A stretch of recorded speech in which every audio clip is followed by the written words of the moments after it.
conditions for democracy and human rights in Ethiopia, let us stipulate that this East Africa government is a prime U.S. ally on the continent. Ethiopia is a primary troop contributor to peacekeeping missions along the South Sudan border, in South Sudan with UNMISS and AMISOM in Somalia. Ethiopia joined the UN Security Council in January and is one of the 3 African members of the Council, along with Senegal and Egypt. During a series of private negotiations in the last months of the previous administration, Ethiopian officials acknowledged that the tense situation in their country is at least partly their government's fault. There have been discussions with opposition parties in consideration of changing the electoral system to use proportional representation, which could increase the chances of opposition parties winning parliamentary and local races. Late last year, the government released an estimated 10,000 prisoners despite maintaining a state of emergency.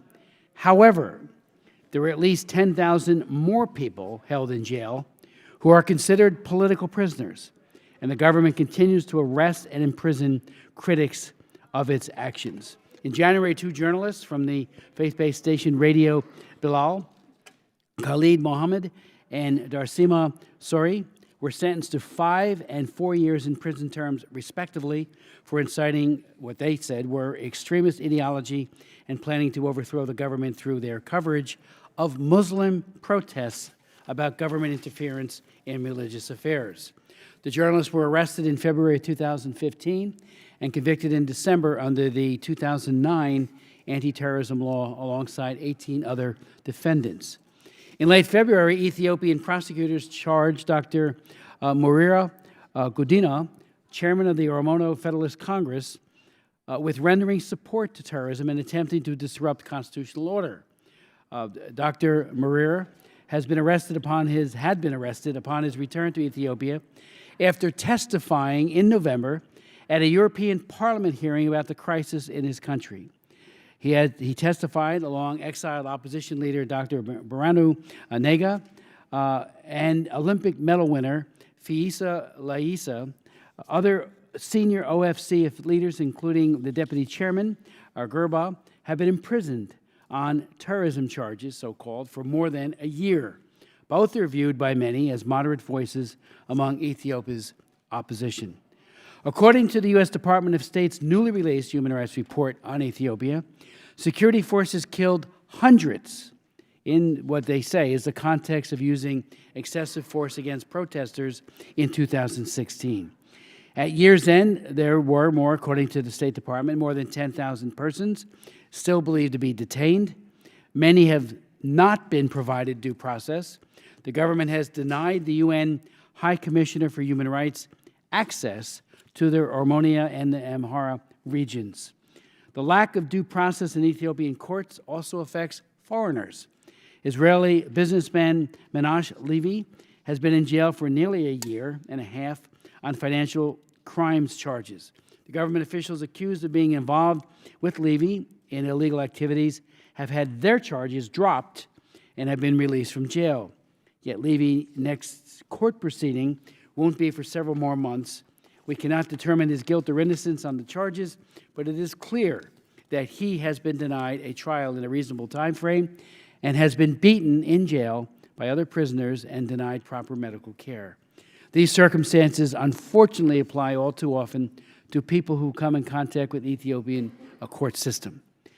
My staff and I have discussed with the government of Ethiopia the possibility of working cooperatively to find ways to end the repression without creating a chaotic transition. Unfortunately, there is significant variance in how that government sees its actions and how the rest of the world looks as well. That is why I and my distinguished ranking member, Ms. Bass, and some other of our colleagues have introduced House Resolution 128 to present the true picture, as true as can be painted, as to what's going on in Ethiopia today. And this panel and this hearing is designed to elicit additional insights so that we can absolutely get it right and then hold that government to account. In the first panel, we have witnesses who will provide an overview of the current state of democracy and human rights in Ethiopia. They will present the facts. Our second panel consists of 4 Ethiopians representing various ethnic groups and organizations created to help the Ethiopian people. We have no opposition parties appearing today, despite the tendency of the government and its supporters to see anyone who disagrees with them and their actions as supporting terrorists seeking to overthrow the government. Presumably, this subcommittee falls into that realm as well.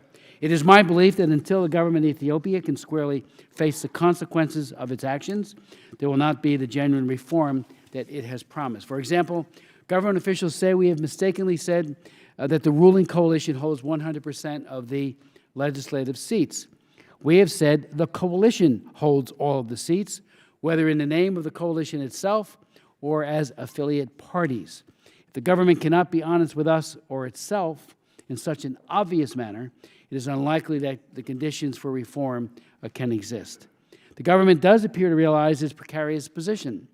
We have discussed the frustrations it creates by not fully allowing its citizens to exercise their rights of speech, assembly, and association. In a hearing that we had in June of 2013, Mr. Nega said the government had created a situation in which there is no legitimate means to redress grievances. Although the government jailed him after he won the 2005 race to become mayor of Addis Ababa, he was not known to have begun his campaign of armed resistance until after that time. Let me also say that let me yield to my colleague, and then I'll get into some introductions, and then we'll continue from there. I'd like to yield to the distinguished lady, gentlelady from California, Ms. Bass. Thank you, Mr. Chair, for holding this meetings, and to our witnesses that will be coming on both panels, I want to thank you for being here.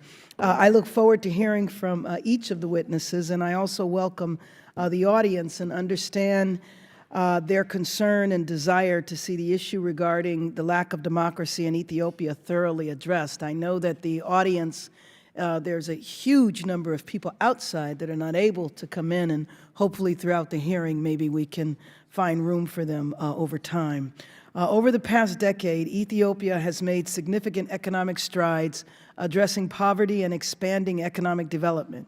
Ethiopia has appeared repeatedly on the list of the world's fastest growing economies, with growth rates in excess of 8% per year. Ethiopia has also been a stalwart partner of the United States in many areas such as regional security and increasingly trade via AGOA, and enjoys strong bilateral relations with the United States. I must also note that by way of hard work, astute scholarship, and a strong support system, the Ethiopian American community has become one of the most successful African diaspora communities in the United States. The Ethiopian diaspora has never turned its back on its country and has contributed millions of dollars in remittances to the country's economy. However, all of these achievements take place against a backdrop in Ethiopia, which is described as a diminished political space and a steady assault on the human and civil rights of citizens. The right of peaceful assembly and freedom of expression is increasingly challenged. There is reportedly no free media in Ethiopia, and internet service reportedly has only recently resumed following the government-declared state of emergency in October of last year. According to the State Department's recently released 2016 Human Rights Report, there were numerous reports of the government committing arbitrary and unlawful killings, of security using excessive force against protesters. The protests were mainly in Oromia and Amhara regions. At year's end, more than 10,000 persons were believed to still be detained.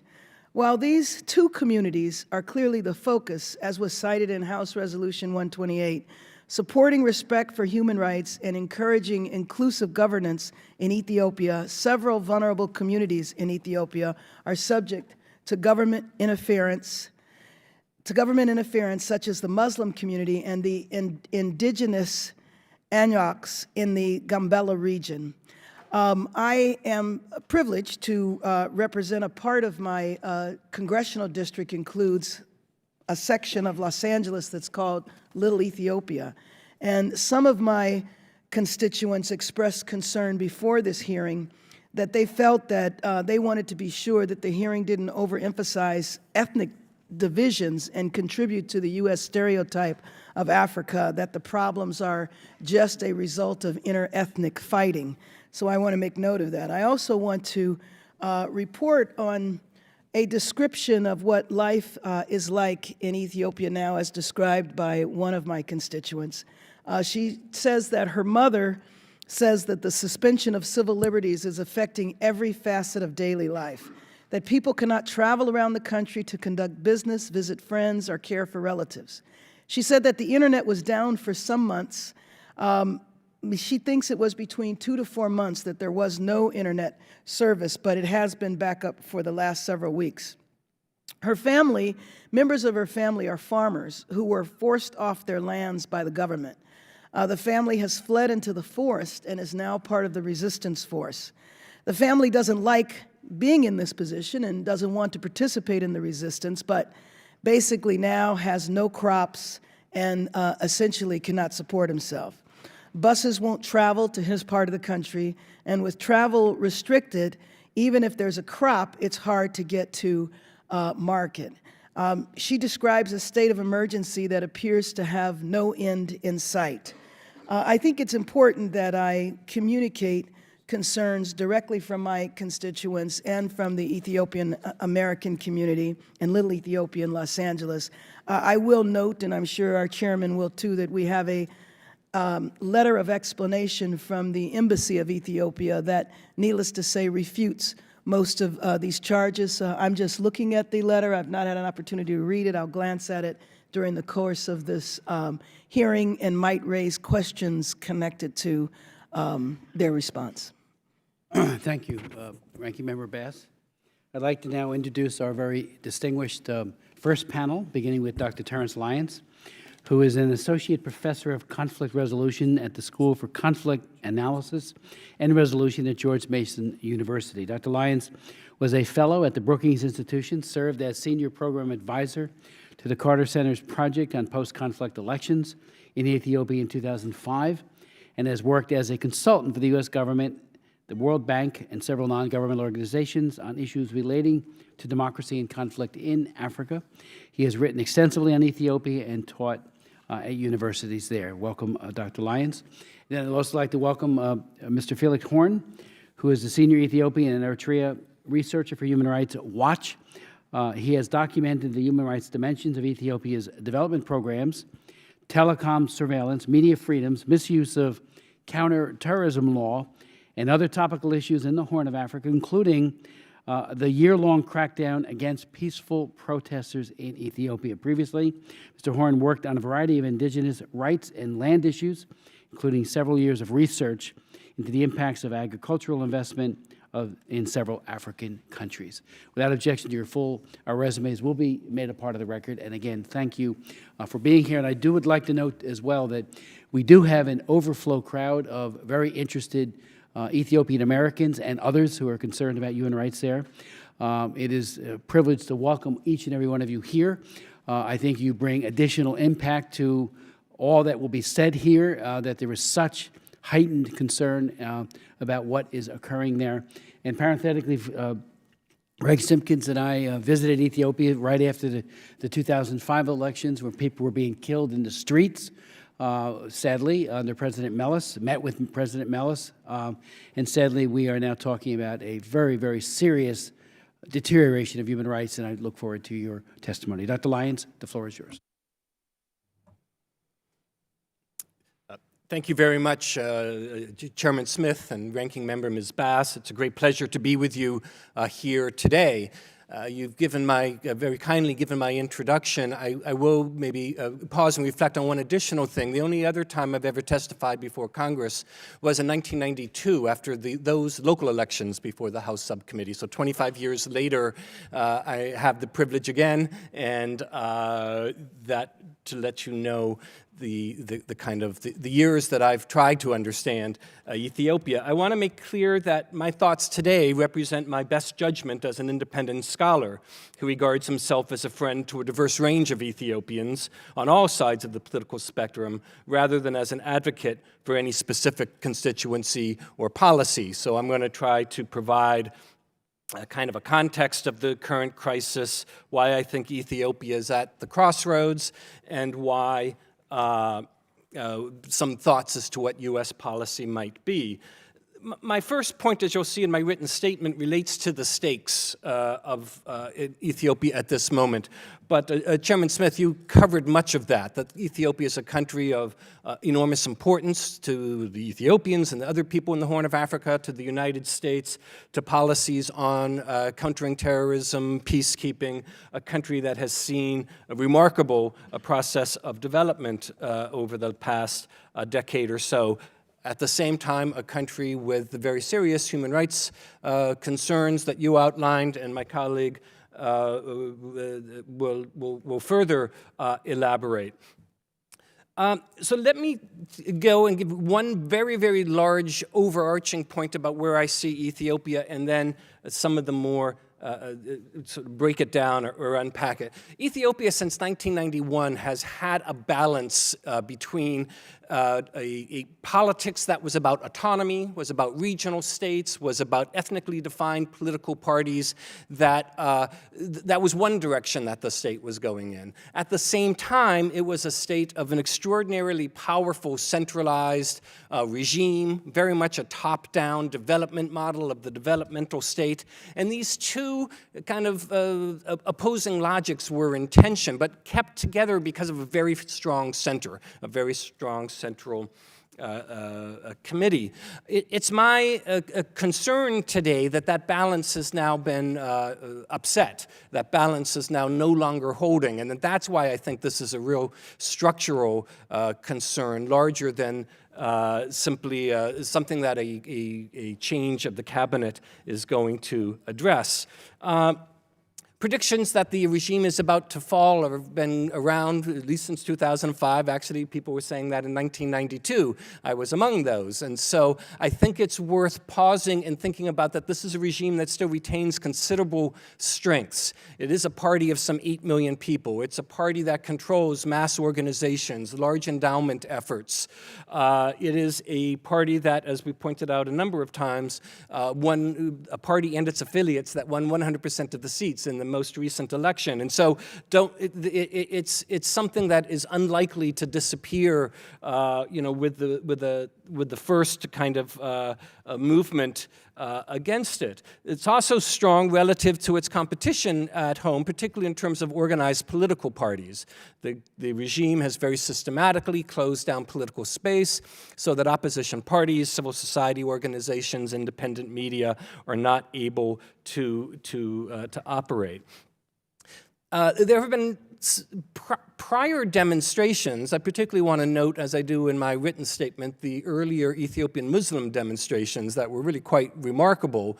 But a new type of demonstration or a new phenomenon in Ethiopia happened in 2015, particularly starting in the Oromo region, Oromia, where protests that began in part because of concerns about Addis Ababa, a master plan expanding into Oromo areas, but a much more structural kind of struggle for control, for power, for the Oromos to be able to control their own land, to control their own destiny. The pattern of Ethiopia's response to demonstrations in the past has typically been to deny there's a problem, to blame the opposition or the diaspora or Eritrea for fomenting the revolution, fomenting the dissent, and arresting lots of people, particularly young men in kind of sweeps, and sometimes using live fire to clear the streets when they've perceived it as being necessary. Those same things happened in 2015 in Oromia, but surprisingly, or at least contrary to past patterns, the demonstrations weren't demobilized. They continued. In fact, they spread. They became larger. There was a real momentum. And so the tactics of trying to repress opposition, to repress dissent, didn't seem to be working anymore. You mentioned the crackdown, the arrest of Bekele Gerba and Merera Gudina, somebody I know from my days at Addis Ababa University. So the use of the government succeeded in suppressing the demonstrations, but not really resolving the underlying underlying concerns, the underlying grievances. Similarly, in the Amhara region, demonstrators were not dissuaded by the power of the regime. The state of emergency that was put in place, a really incredibly expansive state of emergency, has, at least for now, succeeded in lowering the level of violence, lowering the temperature, if you will. And if that was being used as a first step in a larger, more structural process of political reform, there might be other ways of thinking about the state of emergency. But I don't think that's the case. Let me just say a few things about why I think Ethiopia is at the crossroads, and then a few comments about U.S. policy. As I alluded to earlier, I think Ethiopia is really at the crossroads because this original bargain of 1991, a constitution that was decentralized and set up these regional states, at the same time a very centralized, top-down kind of regime, that's been knocked off balance, and it's not clear how it can be put back together again. Part of the evidence for this is that there were elements within the Oromo People's Democratic Organization, the Oromo wing of the ruling party, that were at least looking the other way as the demonstrations were going on. Similarly, in the Amhara region, the Amhara wing of the ruling party supported some of the Amhara nationalist ideas that were being advanced by the demonstrators. So this suggests that the ruling party really is beginning to, the elements of it are really beginning to question the direction of the center, with unclear where that will go. We haven't really seen that in 25 years. The short-term path forward, I don't think, is particularly hard to see. The Ethiopian government, if it was serious about reform, would have to end the state of emergency, perhaps larger than that, reduce the role of the armed forces and politics in general, release political prisoners. You mentioned some of them. Not simply reform the civil society proclamation, but I think it needs to be scrapped and start over again. It really has prevented the kind of advocacy networks, people working on human rights and democracy that Ethiopia so desperately needs. Respect the political space of opposition parties so that the alternatives are able to speak, and in general, a process of dialogue with a broad range of actors rather than a kind of the EPRDF will sort it out within itself, the kind of instinct that they often have. On U.S. policy towards the region, the first thing that I would note is that I think actually the U.S. needs to be quite modest in its assessment of its influence in Ethiopia. Many of my friends in the diaspora who are with me always disagree with me on this, but I don't think that the dynamics that are taking place on the ground within the ruling party and within the leadership are not because of what the U.S. is doing or not doing. There's domestic politics, there's regional constraints. The U.S. assistance has become less relative to the investments of China and Turkey and Saudi Arabia and other actors. But I do think it's essential to speak clearly and plainly and publicly about Ethiopia's human rights record. I think that the U.S. simply has to go on the record and explain why it is that we have grave concerns about the direction that the country is going in, and as a good partner, how we are looking for ways to engage with the regime so that it can open up, so that it can have more political space and allow releasing the political prisoners and all those other things that I spoke about. It seems to me to be past time for the U.S. government to shift its emphasis when thinking about Ethiopia from a kind of counterterrorism and regional security agenda. Those things are important. The Ethiopian military are playing very important peacekeeping roles, for example, in Sudan. But beyond that, there's a larger, longer-term agenda that has to rest upon a participation and rule of law. And as a longtime partner of Ethiopia, I think the United States needs to shift its orientation in that way. Let me conclude there, and I would just like to thank the subcommittee for this opportunity and look forward to any questions you may have. Thank you very much. Dr. Lyons, thank you so very much. Mr. Horn, I regret that there's 2 votes that have been called. We've got about 5 minutes to get there. We'll suspend briefly and then come right back, and you'll be next on deck. So I apologize to you and to all of our distinguished witnesses for the delay. We stand in recess.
Hearing will resume, and I'd like to now yield the floor to Mr. Horn, and thank you again for your patience. Thank you. Chairman Smith, Ranking Member Bass, thank you for holding this important hearing on the current situation in Ethiopia and for inviting me to testify. I'm pleased to be part of it. Now, Ethiopia is a country of dual realities. Visitors and diplomats alike are impressed with the double-digit economic growth, progress on development, and the apparent political stability. But in many ways, this is a smokescreen. Many Ethiopians live in fear. The current government, the only one since 1991, runs the country with an almost complete grip on power, controlling almost all aspects of political, public, and often private life.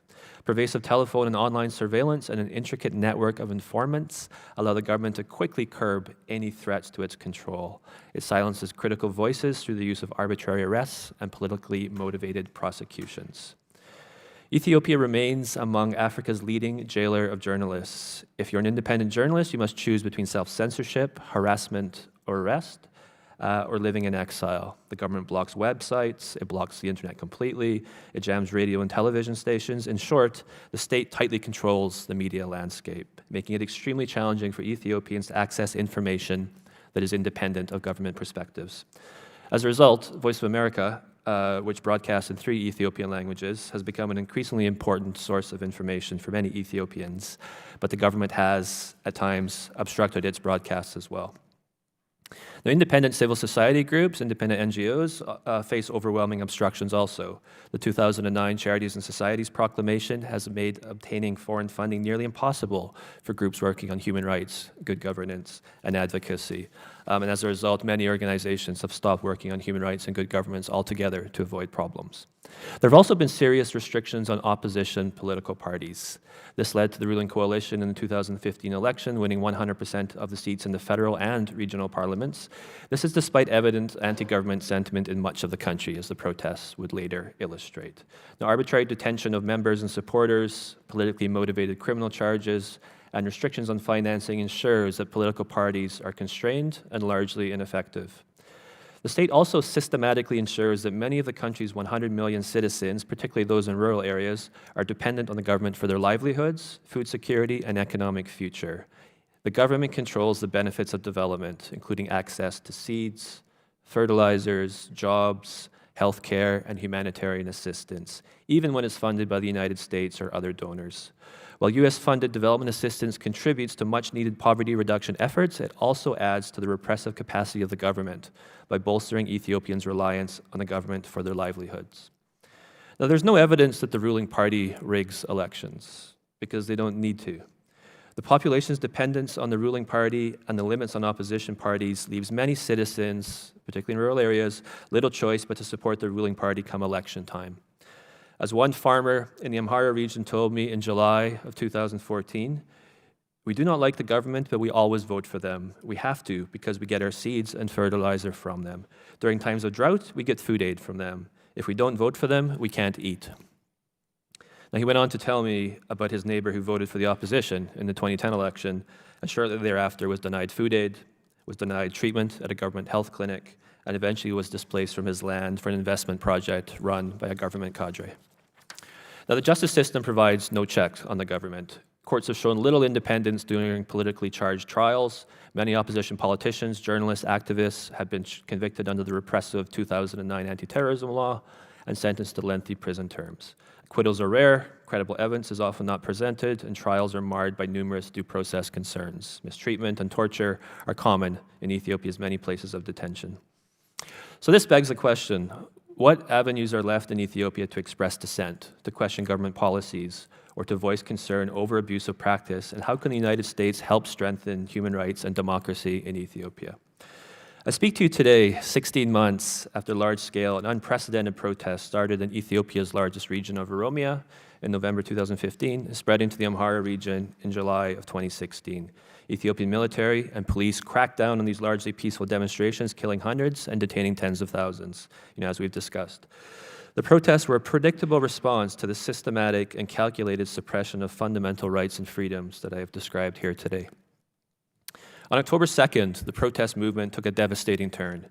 In Bishoftu, in Ethiopia's Oromia region, security forces mishandled a large crowd at the Erecha Cultural Festival, causing a stampede that killed scores of people as they fled from security forces.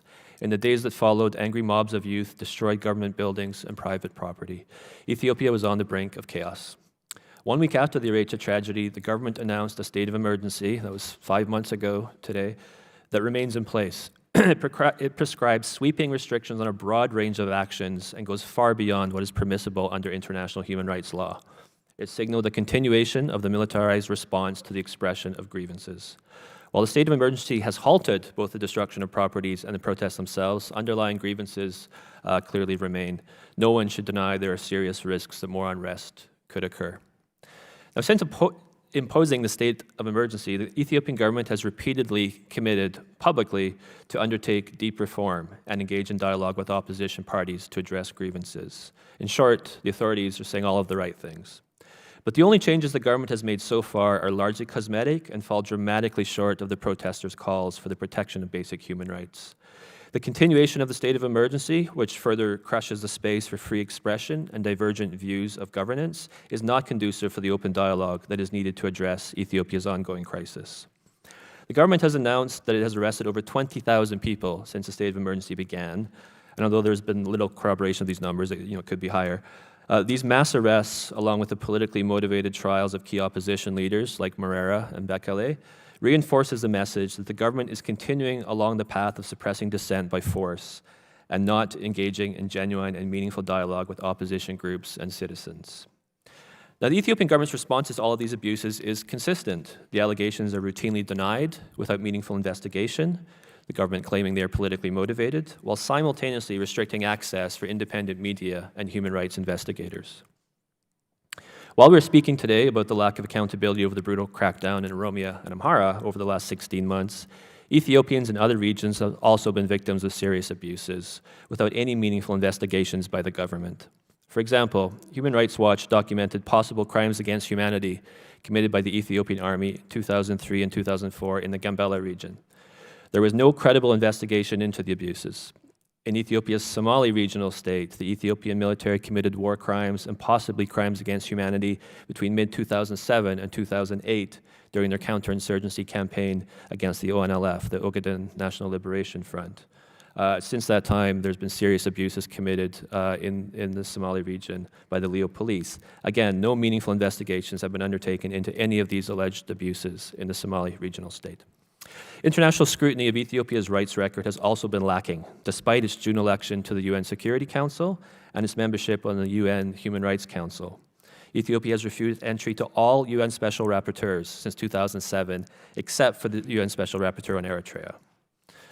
So that in total, there's 11 Special Rapporteurs that have outstanding requests for access to Ethiopia.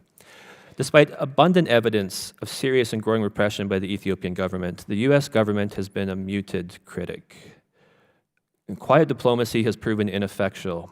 It has coincided with a dramatic downward spiral in human rights and a serious constriction of political space, leading to the crisis Ethiopia is in today. It's time for a new U.S. approach to Ethiopia, in which Congress plays a leadership role in seeking a more balanced policy and requiring more deliberate oversight, as it has done in other countries in crisis, including the DRC and Egypt. As a starting point, members of Congress should speak out strongly and publicly against abuses by the Ethiopian government. House Resolution 128 and the resolution introduced last year are steps in the right direction and contain many important elements. While non-binding, they are impactful because they let the Ethiopian government know there are repercussions for brutality against their own citizens. Brutality that undermines U.S. priorities in the Horn of Africa, including in security, development, and economic growth. These partnerships are dependent on long-term stability in Ethiopia. Opposition to the ruling party's repressive rule, as witnessed in the last 16 months, is a glaring indication that Ethiopia's governance model, marked by lack of respect for basic rights, is incapable of ensuring that stability.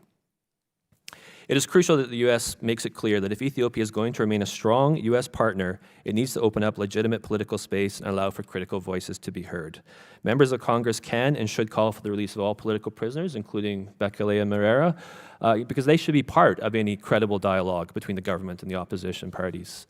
Members of Congress should also call for the release of all journalists unjustly jailed and call for the repeal or substantial amendment of repressive laws used to stifle critical voices. Now, any meetings with the Ethiopian ambassador to the U.S. should include these points, as should any meetings with other Ethiopian officials, whether in D.C. or elsewhere.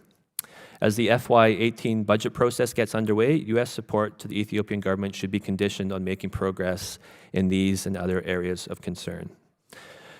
Members of Congress should use available opportunities to tell Ethiopia to stop hiding its own human rights record from international scrutiny. As a member of both the Human Rights Council and the Security Council, Ethiopia should cooperate fully with UN special mechanisms, in particularly the rapporteurs on peaceful assembly and torture.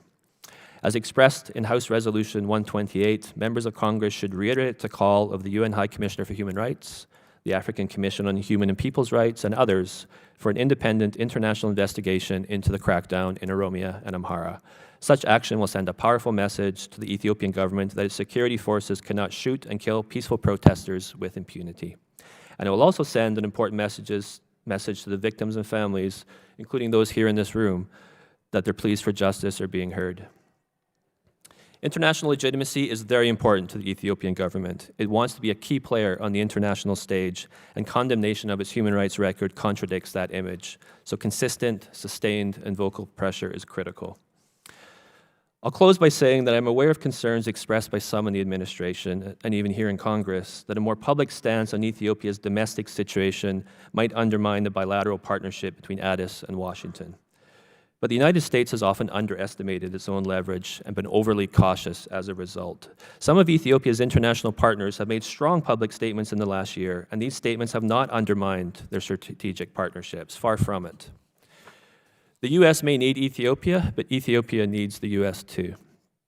The U.S. should send a strong signal of support to the many Ethiopian citizens and Ethiopian Americans who seek the protection of their rights, greater political space, and democracy, but whose fight for dignity and freedom has been crushed time and again. Thank you. Doran, thank you very much for your very incisive testimony. Let me begin the questioning. You mentioned that U.S. policy has been muted. I can't tell you how welcoming that assessment is, because that traverses both the Bush administration and the Obama administration. Since at least 2005 and before, I and my staff and others in a bipartisan way have raised the issue that that everything post 9/11 can't be, anti-terrorism and regional stability. Human rights ought to be at the core of what we say and how we condition our funding. So thank you for that refreshing and important admonishment to the new administration, because the last couple have not gotten it right, and that's unfortunate. And I say that because, we held hearings when we heard from the ambassador and other high officials in the Bush administration, and I expressed not only my displeasure, but my deep concern over unwitting complicity. Looking the other way is complicity, and the same thing has happened, unfortunately, under the Obama administration. Now, we've provided some $820 million between 2015 and 2017 for health, food, and development aid to Ethiopia. And my question is, you've pointed out in your testimony that people have been denied access to medical care and food, humanitarian assistance, if they were not part of or supportive of the regime. Can you has there been a response from the U.S. government when that has happened? Are they aware of it? Have we pushed back and said, wait a minute, we're the prime providers of that aid. We want to make sure it gets to the poorest of the poor or those who are at risk without any kind of political precondition. Secondly, you talked about the VOA, and I think your point, all of the points that have been made about the journalists and being one of the worst areas where journalists are censored, and the idea of self-censorship is a terrible consequence, because that which is never written because of fear means that obviously human rights abuses go unscrutinized. But you mentioned that the VOA at times is inhibited.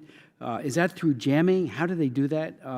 Has it happened recently? What has been the response of the U.S. government when that has happened? Because obviously we should speak out loudly and clearly. Just one thing, and perhaps Dr. Lyons, but either of you might want to speak to that, but the idea of hiding in plain sight, potential crimes against humanity and other kinds of serious human rights abuses. This is what adds to the shock and horror of that, is that in plain sight of the African Union, which is home-based in at us, as we all know. And it seems to me that a showcase city ought to have a showcase government that respects the dignity of everybody's life, and not just those that are supportive of the regime. So if you could. Yeah, thank you for those important questions. On the misuse of development assistance, I mean, Human Rights Watch documented this in 2010 in a report called Development Without Freedom, and it was focused on how the government uses the benefits of development assistance to control the rural population. And the response from donors, not just the United States, but all of Ethiopia's Western donors, was very much one of, yes, that might be happening, but that it's not happening at a very wide scale, and that the benefits of development outweigh these potential problems. There was initially some discussion about them potentially investigating the extent of this problem, but we have not seen any evidence that it has been investigated. And it's a very tricky thing to investigate, of course, not easy. But I can say in that time, in the interviews that we do about other human rights abuses, it comes up so often, that you do not get food, well, things I mentioned, food, seeds, fertilizer, everything, unless you're a member of the ruling party. It used to be that, as long as you weren't considered to be the opposition, then you wouldn't have problems. But now it seems to be much further, and lots of individuals who seem to genuinely avoid being involved in politics, including refusing to join the ruling party, have reported not being allowed access to food aid, to seeds, to fertilizers. And in Ethiopia, in many parts of the country, poverty is still a big problem, and so they don't have anything to fall back on. So it means they're really dependent on government. So it's definitely something that needs to be investigated more, because it's a big problem. On the Voice of America question, I think there's a number of ways that Ethiopia uses to prevent international broadcasters, and this applies to others as well, including some of the diaspora stations that broadcast into Ethiopia. But yes, jamming is a big problem. Jamming of radio, and also jamming of television stations for some of the diaspora stations. But they also, denial of work permits. A lot of the international broadcasters report having a great difficulty having people on the ground. We've talked to many individuals who were sources of information, so were interviewed on VOA and other stations who were arrested as a result. So the government uses various techniques to ensure that VOA can't operate. And I can't comment on whether VOA or the other stations self-censor, but this is part of the strategy. If you make it difficult to do your media, and there's jamming and other tactics increase after you've reported on something very sensitive, or after individuals run VOA that the government does not approve of, the natural tendency would be to self-censor. And I'm not saying VOA is self-censoring. I can't speak to that, but that's the strategy that they use. I'll just make one or two brief comments on the Africa Union. It came up in perhaps an even more dramatic context in the mid-1970s during the period of Red Terror in Ethiopia, where the OAU, again, different organization, different era, was there while horrific street violence was taking place. This was, of course, before this regime came to power. The Africa Union has always is a growing organization that's increasingly talking about things like governance and human rights and democracy. I think they should be encouraged. I think the United States does have important bilateral relations and an ambassador to the AU, and that's all to the good. But the Africa Union is also an organization of heads of state who typically do not want to look too closely at the governance of neighboring states.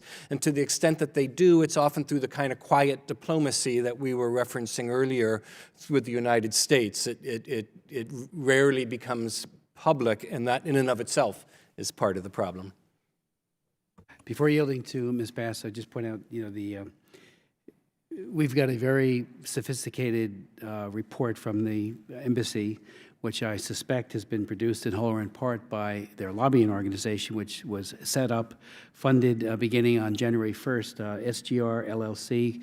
And if the filings we've seen are correct, we're talking about a $1.8 million year cost for the lobbying. And, having been on this committee now 36 of my 37 years, I have to tell you that I remember when Nicholas Ceausescu in Romania, one of the most brutal dictatorships with a Securitate, the KGB equivalent, Every year, his lobby firm would come around with bullet points that made them look like they were Mother Teresa. It was just incredible. So I think we all need to look at that submission very carefully. But the lobby firms are very adroit at putting things together that obscure very often the heinous human rights abuses that we are trying to highlight. Ms. Bass. Wow.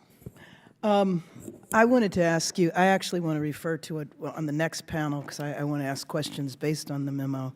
But I believe, Mr. Horn, you were saying that other countries that, the U.S. is concerned because obviously Ethiopia is a strategic partner, and you were referring to other Western countries that have not ruptured their partnership because they have been critical, and perhaps Dr. Lyons would like to respond to this as well. So I wanted to hear from both of you about other countries in the international community that have significant partnerships with Ethiopia and how they are responding to this situation. I mean, I think maybe there's two examples that I would speak to. One is the European Parliament. In January of last year, they passed a very strong resolution that condemned Ethiopia for some of these human rights abuses. It was the strongest thing we've seen out of the European Parliament in many, many years in Ethiopia. And since that time, the relationship between Europe and Ethiopia has strengthened. There's lots of assistance on migration, on supporting refugees, on development that's continued to go into Ethiopia. So it doesn't seem to have had sort of a particularly negative effect to those sort of strategic partnerships. The more recent example is Germany. Chancellor Merkel visited Ethiopia just after the state of emergency had been called, and in a public setting made a very strong statement that talked about the importance of political space to open up space for the opposition. It was a very strong thing to say in public in Addis. And they didn't chase Germany away. In fact, the opposition dialogue that is currently underway, I mean, Germany's playing a leading role in facilitating that. So yeah, I think there's lots of examples to point to that shows that, yeah, they're not, as angry as they get, and, the response with these sort of, these briefing papers about how we're all wrong about the human rights abuses, they do get angry, but at the same time, they're very strategic, and they realize that U.S. assistance, or German assistance in that case, is very important to their country. Dr. Lyons? Yeah, my point will be just on the more general question of who has leverage over who. Typically, Ethiopia says, "Listen, we're not going to take your conditions. We don't accept your human rights, State Department's human rights report, or whatever it is that they're unhappy about." And because there are things that the United States wants to work with Ethiopia on, let's talk about the peace, the peacekeepers in the Sudan, that position is never pushed. I think I agree that there's a lot more room to say we're not going to back down just because you're angry at us, but rather as a partner who wants to remain engaged with you for the long term, as a long-term friend, we have to say it again, and we have to say it even more clearly because we think it's so important to you. And so I guess without you had the specifics, I could think of the Europeans as well. Germany's another good case, and so I would share those. Are there any African countries? Do you have a quick? I mean, I wouldn't say I can't think of any African countries offhand that have made strong statements on Ethiopia. I mean, the African Commission on Human and People's Rights called recently for an international investigation. I mean, that's probably the closest thing we have. So you said then that statements have been made. The question is, what results were produced because of that? Use your example. I do think that while I have concerns about it being not a deep enough process of reform, the fact that the EPRDF is now engaging in discussions with a fraction of the opposition is a good thing. It's perhaps a small step in the right direction. It's not enough, and so on. And I do think that while you never know what causes what? That it did follow some tough statements from European leaders, and particularly in Germany. And so at least it's consistent to say it was after Germany made a tough statement that EPRDF began to talk to elements of the opposition. The causation, of course, would be impossible to tease out. Yeah, I would just say, I mean, I think it's very difficult to because there hasn't been that many strong public statements, it's very difficult to ascertain whether that is the correct strategy in Ethiopia. What is clear is that the quiet diplomacy hasn't worked.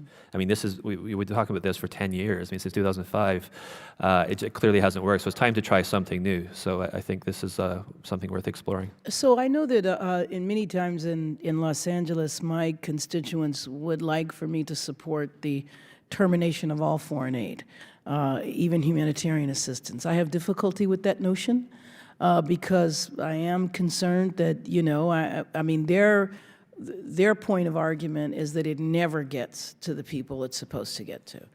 And I guess what makes me fearful with that is that I don't want to play into forces here that are hostile to foreign aid. And if it gets to some, then is that not better than others? And I think both of you made a statement that you thought foreign aid should be conditioned on making progress. One, do you think the foreign aid gets to the people, to some of the people who need it? And then two, if it's conditioned on making progress, number one, what would those conditions be, and how would anybody verify? I do not support ending all aid, and particularly humanitarian aid, because I do think it makes a tremendous difference on the ground. There were some 10 million people in Ethiopia following the El Nino drought of 2014 or 15 who were able to survive, in part because of the generosity of the United States and other donors. We also, a significant or an important part of our aid package is for things like HIV/AIDS and PEPFAR money, right, education programs. I mean, you can go out to regional medical centers and see that that's the things that USAID has done. You can see the work on regional universities and on other things. We have a very, very small democracy and governance budget in Ethiopia, and I think that there could be places where that could be used more creatively to try to get momentum behind some of these larger processes of all-party dialogues, of a real discussion of where this country goes forward. And those discussions would not be possible unless there were things like release of political prisoners and the opening of political space. And so I think that that could be a place of where there's leverage. The other place of leverage I think that's probably stronger, well, more available to use is on diplomacy. Ethiopia wants to be a respected member of the world community. It matters greatly. They really, really wanted President Obama to visit. They thought that was an important way for them to be recognized as, you know, the most important state in Africa or something like that. And that then you don't necessarily get to that recognition unless certain conditions are made. Certain conditions are met. You know, there's the role that Ethiopia played in the negotiations with South Sudan. Very important. You know. Mm-hmm. Yeah, I mean, I would certainly echo all of that. I think that Human Rights Watch does not call for aid to be cut off to Ethiopia. I mean, what we've called for is that there should be increased monitoring of the aid that is given. So the positive benefits of aid can be experienced, but without some of the negatives. And right now what we see is that there's all this money being put in, but there's not a lot of effort to really monitor the negative aspects, like this increased repressive capacity that it gives the government. So one other question I had, as I know my colleague wants to ask questions too, is that I've heard that the Ethiopian government is feeling less pressure with the new administration in thinking that there's not going to be a concern, considering that the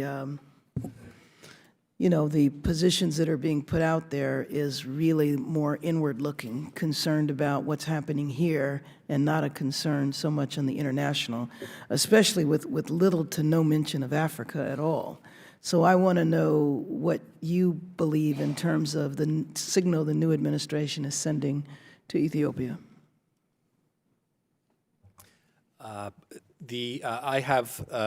It's very difficult to know where this administration is planning to head towards Africa, in part because the personnel just aren't there yet, and the kind of roadmap, the budgets, and so on are unclear. Signs that I would look for is that on the one hand, if this administration has heightened concerns about terrorism and counterterrorism, that there's a way to think that Ethiopia then would be able to get more attention in Washington because it'll be able to play that role, or at least position itself to play that role. But on the other hand, if USAID gets cut in a dramatic way, that presumably would be something that falls on Ethiopia as well as other countries. And so I just find it very difficult to know which way things will go with regard to U.S. policy towards Ethiopia. Yeah, no, agreed. I mean, I think there's still a lot of important U.S. relationships and partnerships with Ethiopia that have been there for a long time, will continue to be there on security, on peacekeeping, and potentially development assistance. And Is there oil in Ethiopia? There's that's a good question. Yes, there is believed to be some oil and natural gas in the Somali region, definitely. But I think when we talk about the importance of benchmarks and human rights measures and conditioning some of this support, it's also because you can't. We all saw what happened last year when you can't have a partnership on security, on development, on delivering humanitarian aid when people are protesting, when the country almost descends into chaos. So respect for human rights actually makes development and security assistance much more effective, which I think is an important part of this. Very much. Before yielding to Mr. Garrett, without objection, a correspondence from the coalition of NGOs, diaspora groups that support this effort. They also call for the passage of our resolution 128. Without objection, will be made a part of the record. Mr. Garrett. Thank you, Mr. Chairman. Just curious if either of these gentlemen could enlighten us to what sort of accountability we think has happened as it relates to the crackdown on dissenters that we saw just last year in the region, and then on top of that, and obviously you've heard your precedent testimony, the transparency as it relates to that accountability. Yeah, so I mean, there were some calls from various countries for an international investigation, and Ethiopia's response to that always is, we can investigate ourselves. We don't need the help of the international community. But the fact of the matter is, they haven't investigated. So the Human Rights Commission, which is the body that would be mandated with doing that investigation, they presented an oral report to Parliament in June of last year, the day that Human Rights Watch came out with a big report into the protests in Oromia, and they largely exonerated the federal security forces. No one knows who they talked to. No one knows, how they arrived at a conclusion that was so radically different from what everyone else has found, who's looked into the issue. And we've spoken to many diplomats, foreign diplomats in Addis, but also Ethiopian government officials, and no one has seen a written version of that report. So in short, it doesn't seem that there was any meaningful investigation that was undertaken. There continues to be more promises of more investigations, but we haven't seen anything to date. If I could add just a couple of sentences on to that, because there's a media piece to this as well. The Ethiopian government is often very unhappy when groups like Human Rights Watch and others come up with estimates on how many died or what the casualties were and so on and so forth. But there are very few other estimates, in fact, because the journalists cannot go out and ask questions and talk to people and go to the emergency rooms or whatever it is to get a handle on we're here on the ground and we think that Human Rights Watch has overestimated it, but there's nobody on the ground collecting that with credibility, and so that is a further problem. The restrictions on the press mean that there's that type of a restriction on accountability. Mr. Chairman, I would preface this by saying that we've had very few allies in some regards better than Ethiopia as it relates to combating terrorism, the number of peacekeepers that the Ethiopians have contributed to global missions, and I want to hat tip Ethiopia for that. Now, as an editorial aside, I'll tell you that one of my great complaints is that I think sometimes the United States participates in creating vacuums vis-a-vis regime change initiatives without contemplating who will fill said vacuum upon the creation of the vacuum. What's the state? So what we have here, in one person's estimation, is a nation, Ethiopia, that on the one hand does wonderful things to be integrated into the world community, and on the other hand stymies any freedom of the press, and we know is certainly very vigorous in cracking down on dissent. Is there even a viable opposition that would be an entity with whom we could do business in Ethiopia, just by your estimate? Because again, the worst thing I think we can do, look at Libya pre and post Gaddafi.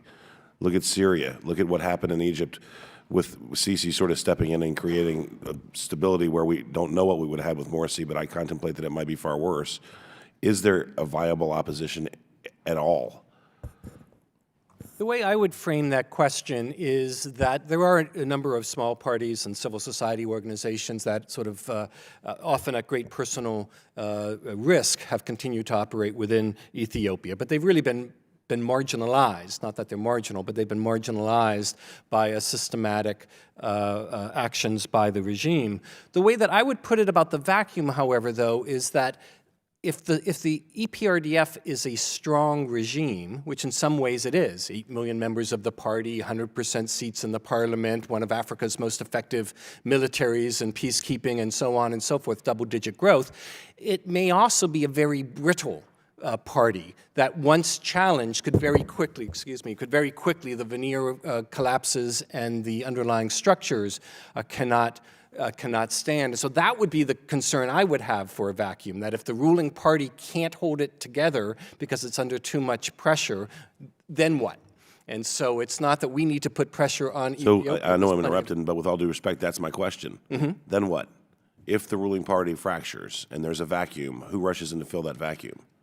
Very hard to know. My best expectation, it's really a guess rather than even a very strong conclusion, is that the organizations in Ethiopia that have the ability to mobilize are, one, ethnically based political parties that are part of the ruling coalition. So some of the power might gravitate back to the ethnic regions, and it would be weaker centrally. And two, the Ethiopian military, which is very, very difficult to get a bead on, and typically, historically, has kept out of politics, but in the state of emergency is much more directly in politics. The command centers that are part of the center of the state of emergency are Ethiopian military command centers. And so those would be two possible dynamics. One, more towards autonomy, and two, a greater role for the military. Mr. Horn? Yeah, I mean, it's a difficult question for us to answer. I mean, I guess what I would just point to is that there's been in my statement I talk about this, that there's a lot of tactics they have used to decimate the opposition, to ensure that the opposition is not effective. And quite often when we've interviewed hundreds of protesters over the last year, and when you ask them about how they see the opposition, they don't see the opposition as being terribly effective. They don't see the opposition being able to represent their views in any sort of forum. So, Mr. Chairman, I'd yield back in a moment. I want to be very clear, though. My concern is that in pushing Ethiopia to be a better actor as it relates to openness, freedom of the press, et cetera, that we accidentally create a vacuum that creates chaos beyond that which we currently imagine. So everybody, I think, on both sides of the aisle wants to see free and fair democratic societies across the globe. But sometimes if we push and something falls off that ledge, what steps in to fill the vacuum is not any better than what it precedes, and oftentimes, unfortunately, is worse. Ms. Garrett, thank you very much. The gentleman from New York, Mr. Swazi. Thank you, Mr. Chairman. I want to echo some of the things that Mr. Garrett was just talking about. I'm new to this body. I'm a freshman member, and this is a new area for me as well, as a member of this committee. But my big concern in the world today is not so much this country versus that country or this ideology versus that ideology, but it was described in Tom Friedman's recent book of control versus chaos, places that are stable versus places that are unstable. And so many places in the world today that were once propped up by the Soviets or by the Americans during the Cold War that are average or sub-average governments, or that are either incompetent or corrupt or just lack resources, are not able to survive in the current environment, because it's easy to be, as he described, a breaker in the world as it is to be a maker. And a lot of places end up with, because of climate change and the droughts such as you're experiencing in Ethiopia with 80% of the people involved in agriculture, and there's these terrible droughts and so many people are suffering, and then they move into the cities and they're looking for a better life, but they can't find it there, and there's civil unrest, and there becomes political foment, and you've got we've gone from 35 million refugees in the world to 65 million refugees in the past 10 years.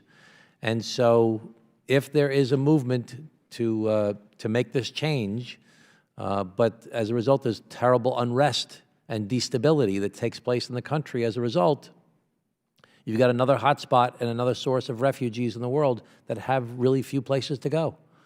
So what should we be looking at to help Ethiopia to not only address some of the concerns that you were testifying about, but also just to be stable in this world where there's so much instability?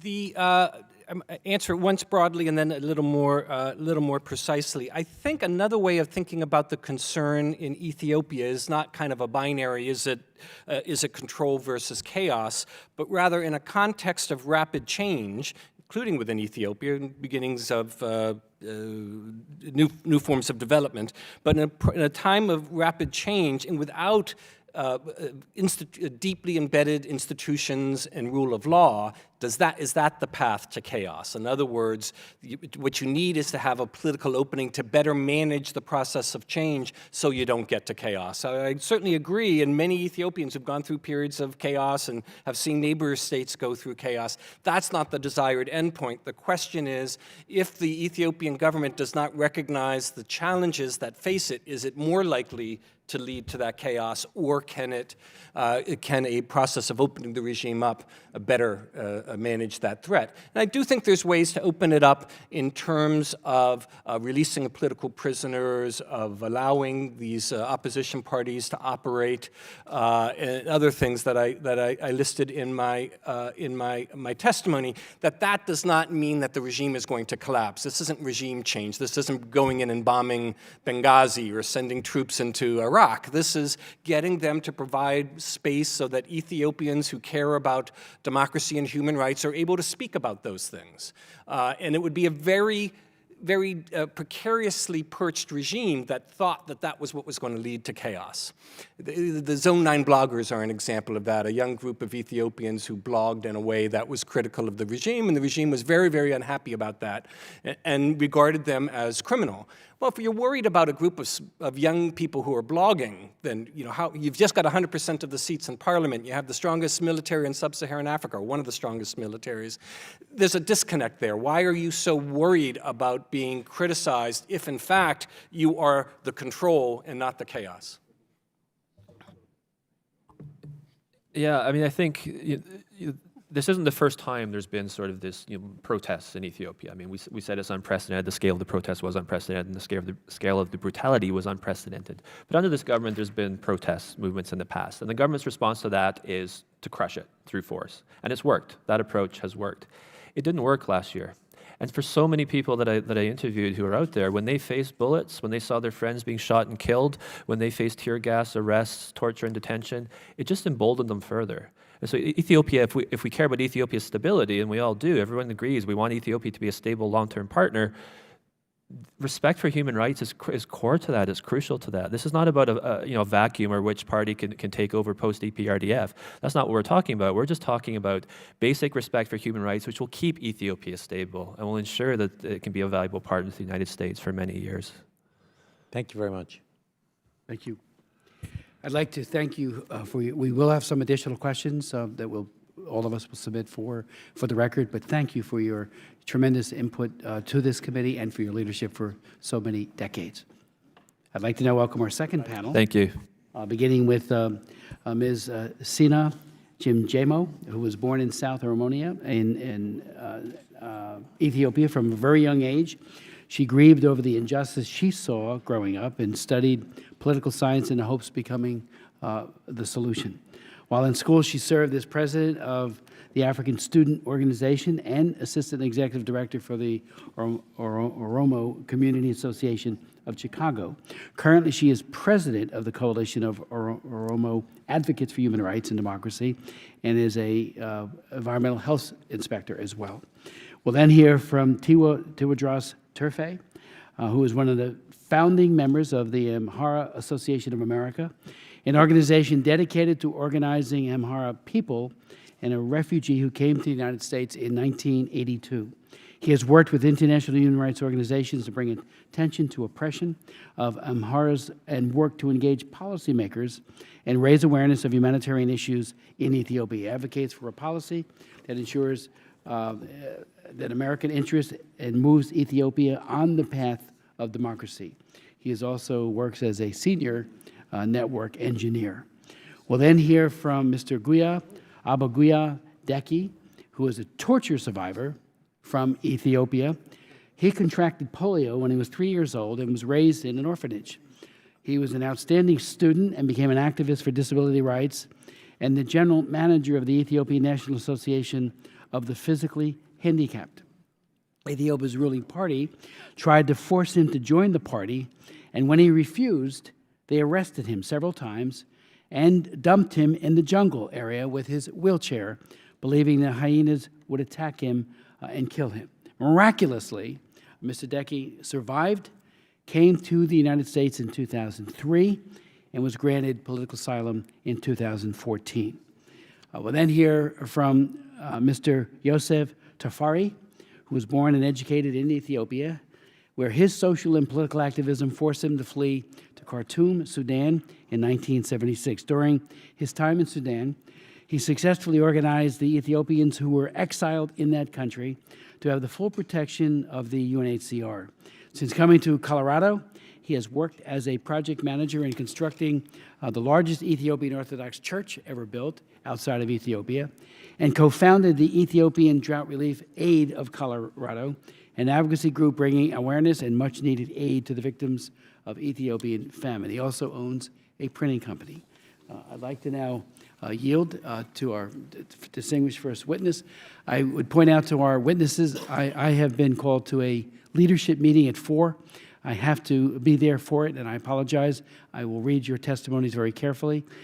Ms. Bass and I both invited you to be here, so we both, all of us on the committee, want to hear you. So I apologize when I do depart. It is not a lack of interest, I can assure you. Please proceed. Thank you, Mr. Chairman Smith, Ranking Member Bass, and members of Subcommittee for this opportunity. I must say my presence here is historic, and I'm beyond honored for the opportunity to speak before you.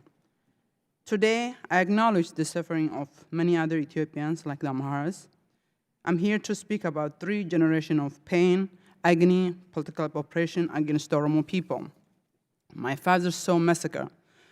My grandfather saw massacre. My father and uncle served in prison camp, as do my younger brother and sisters today. This is not just the story of my family, rather the story of Oromo, who constitute over 40% of Ethiopian population and occupy the most productive land.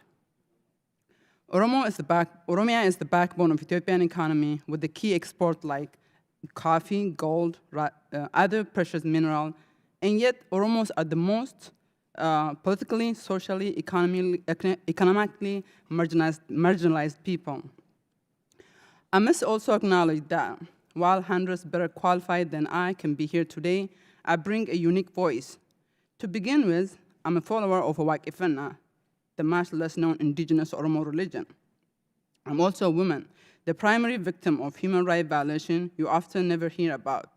And I represent a generation that knows and understands and lived in 2 different worlds, my birthplace in America, land of opportunity.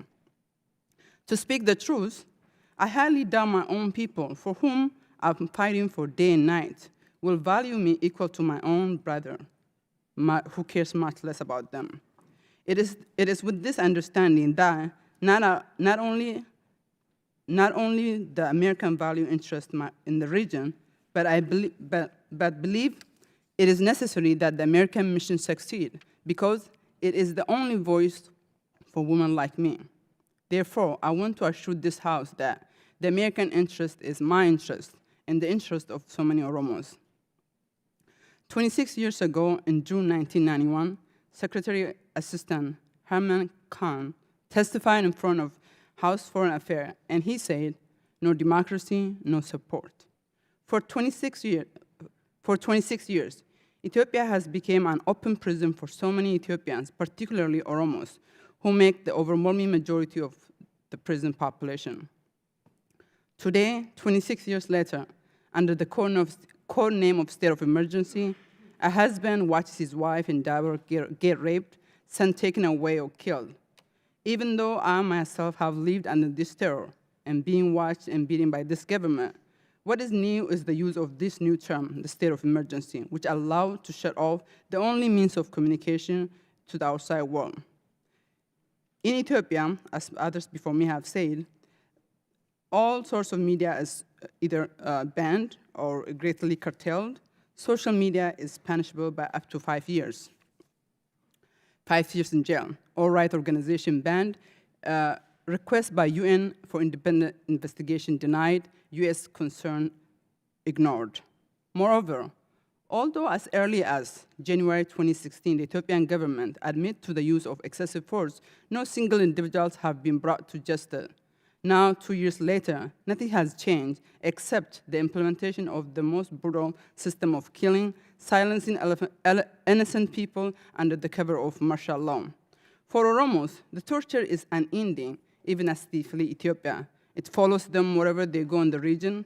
As a proud partner to the US war on terror, Ethiopia government can go to Kenya, Somalia, Sudan, Yemen, even as far as Saudi Arabia, and bring back those who they consider a threat to their power. While I understand the need for a strong, dependable partner in volatile region too close to extremism, reliance on minority-dominated government, hailing from merely 6% of the population, cannot be sustainable, rather will endanger the American interest. A country of 100 million people by 82 different ethnic groups cannot survive a fake democracy or federalism. Mr. Chairman, a blind support of this government can only extend what is inevitable. If what we seek is a united democratic nation where all people have equal opportunity as a human being, we must ask for greater accountability and push for real, tangible action. Certainly, the introduction of House Resolution 128 is a great start. While I thank the leadership behind it and those all who co-sponsored it, I ask you and I beg you to reach out to your colleague, to co-sponsor, to speak before it's too late. The window of opportunity closes with each passing day, with each passing lives murdered at the hand of this government. We know in no democratic country, let alone Ethiopia, can a ruling party win an election by 100%. We should not ignore the young people's aspiration for democracy and justice, who make 50% of the entire population. We must not leave Ethiopia's fate to the current government or leave it up to them to investigate into its own gross human rights violation documented by United States government. Ethiopian ruling party does not represent the country's future, but the past. A regime that kills own people cannot be a regional key player for peace or stability. For me, I speak about this knowing I'm putting myself, my families who still live there, and those who I mentor in a great danger. I choose to speak because these are not history, rather testimony of my own personal experience, for which I'm ready to accept all its sacrifices. Thank you again for your commitment in promoting democracy, peace, justice, and your relentless effort to speak on human rights violation in Ethiopia. Thank you.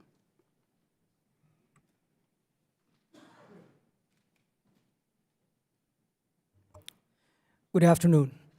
Esteemed members of the Subcommittee on Africa, on behalf of the organization I represent, Amara Association of America, Ethiopian Americans across this country, and all Ethiopians who have suffered the unconscionable brutality at the hands of the Tigray People's Liberation Front, the ruling party of Ethiopia, I want to thank you for holding this hearing and bringing awareness to a humanitarian crisis that has been unfolding before us for the past 26 years. The subject of today's hearing, democracy under threat in Ethiopia, is a misnomer in many ways, since democracy has never existed under this current Ethiopian government. Since the establishment of Tigray People's Liberation Front in their 1976 manifesto, they labeled their struggle as anti-Amara oppressors. And in order to achieve their struggle, they must destroy the old and the dominant Amara culture, which represents over 30% of the Ethiopian population, and replace it by a new and revolutionary culture. It is only through this that they may be able to secede from Ethiopia and establish the Republic of Tigray. The TPLF-led government has forcefully annexed historical Amhara lands of Wolkait, Tegede, Humara, Tzelemt, and Raya Azebo to Tigray. Under the late Prime Minister Meles Zenawi, the TPLF transferred thousands of Tigray settlers to the annexed Amhara land in an attempt to change the demographic makeup of the region. As the ruling party of Ethiopia, TPLF has been and continues to commit ethnic cleansing on the Amhara people in Wolkait. Their native tongue, Amharic, is suppressed. Widespread discrimination, killing, arrest, torture, and confiscation of land led to many of the ethnic Amhara people in this region escaping to Gondar City, other regions of Ethiopia, and foreign countries for survival. In 2015, under the guidance of the Ethiopian Constitution's covenants, the Amhara people organized themselves and petitioned the Ethiopian government to have the Wolkait region to rejoin the Amhara state. The response by TPLF was to kidnap the officers of the Wolkait Amhara Identity Committee in the middle of the night in 2016 and charge them with terrorism. These officers were named in a joint letter to the UN Human Rights Council by 15 human rights organizations, including Human Rights Watch and Amnesty International. They are Colonel Demek Azodu, who is the face of the Amhara resistance, Getachew Ademe, Atalay Zafe, Mebratu Getahun, Alena Shama, Adisu Serebe, and Nega Bantihun. My family is from Wolkait. I myself was born in the Wolkait city of Humara. Some of the men arrested are either related to me or close to my family. The chairman, Getachew Ademe, was a student of my father's. Nega Bantihun is my cousin. Their only crime is being Amhara and petitioning the government for the Wolkait region to be rejoined to Amhara state. I have family members who have fled Ethiopia to neighboring countries because they are being hunted down. One escaping with bullet wounds. I have had to collect money to send to these young men who have fled to Sudan, Kenya, and Uganda. It has been both financially and emotionally challenging for us. But Wolkait and Raya Azebo are not the only areas where ethnic cleansing and genocidal acts have been committed against Amharas. We can cite in the areas of Benshangul, West and East Arsi, and Afar between 1990 and 1994. Close to 41,800 Amharas were killed and 70,000 Amharas were displaced from their homes. In the areas of Welega, in the year 2000, 1,200 Amharas were killed and 14,000 displaced from their homes. During this atrocity, children were thrown into fire, and a 4-year-old child was forced to drink the blood of her dead father. In Bench Maji in 2015, 600 Amharas were killed and 22,000 Amharas were displaced from their homes. In West Shua, 500 Amharas were displaced in 2015. Since the Amhara protest began in 2016, over 227, and these are government-provided numbers, have been killed, but we believe the numbers are much higher. This is just a small sample of the many atrocities committed against Amharas. As stated in the 2007 Ethiopian census that was released, the Amhara population was short by 2.5 million. A debate was not even allowed in parliament when this fact was presented. Some estimates have the number now closer to 5 million. We believe there has been a systematic effort by the government to depopulate the Amhara population. Thus, the recent protest by Amharas was not about democracy or economics, but was simply about their identity, their land, and the need to survive as a people. Hundreds have been killed while peacefully protesting. Hundreds of homes burnt by security forces in retaliation against Amharas, and thousands imprisoned. We can never know the exact number killed, wounded, tortured, and arrested unless an independent and transparent investigation is conducted by an international body. When all these horrendous acts of genocide and ethnic cleansing were occurring, the world, including Ethiopian opposition groups, were silent. It is because of this silence the Amhara people had no other choice but to organize themselves so they may have a voice. It is because of this silence and the basic need for survival the Amharas farmers in Gondar and Gojam decided to wage an armed struggle. One of the leaders of these brave farmers, Gobe Melki, was lost to Amharas just 2 weeks ago. The Amharas are not the only victims of this brutal regime, of course. We have witnessed the atrocious violence committed against Oromos, where thousands have been killed while peacefully protesting. The Konso people, Anwaks, Afars, Somalis, and I can go on. The TPLF regime's reasons to represent 6% of the Tigray population, while at the same time suppressing the majority Ethiopian population. In the past 26 years, Ethiopia has received over 30 billion from the United States and over 20 billion from our allies.